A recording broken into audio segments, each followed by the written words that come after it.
74 ბინას სტიქიით დაზარალებულ 73 ოჯახს დღეს ლოტოტრონის პრინციპით გადაეცა. აჭარის ფინანსთა და ეკონომიკის სამინისტრომ თამარის დასახლებაში მდებარე ორ საცხოვრებელ კორპუსში ბინები ზარალის სალიკვიდაციო კომისიის გადაწყვეტილების საფუძველზე გასცა. კომისიის თავმჯდომარის განცხადებით ამჯერად ბინები ხელვაჩაურსა და ქობულეთში მცხოვრებმა პირველი კატეგორიის დაზარალებულებმა მიიღეს. სულხან ოქროპირიძის განმარტებით საცხოვრებელი ფართები ოჯახების წევრთა რაოდენობის მიხედვით არ განაწილებულა, რადგანაც კორპუსებში ყველა ბინა სტანდარტულია. ერთადერთი გამონაკლისი იყო დავითაძეების 16 წევრიანი ოჯახი, რომელთაც ორი ბინა გადაეცათ.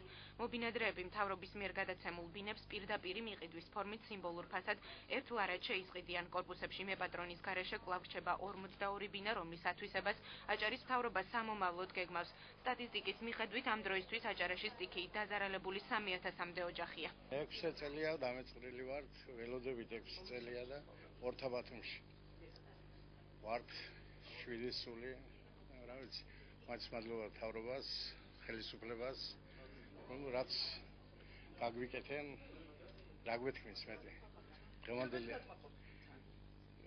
კი გვაკმაყოფილებს. მე ახალშენში ვცხოვრობ, ძალიან ცუდ პირობებში ვცხოვრობდი. მე 2 წლის წინ ძალიან თულმა დამანგრია. 4 სული ვცხოვრობდით. მე ამ ახალშენის თემმა ხელვაჩაურმა ჯანდაცვის სამინისტრომ კარგად დამეხმარა. ხიანვას გავიგე, რომ ბინა მიწევდა, მე ძალიან გამიხარდა.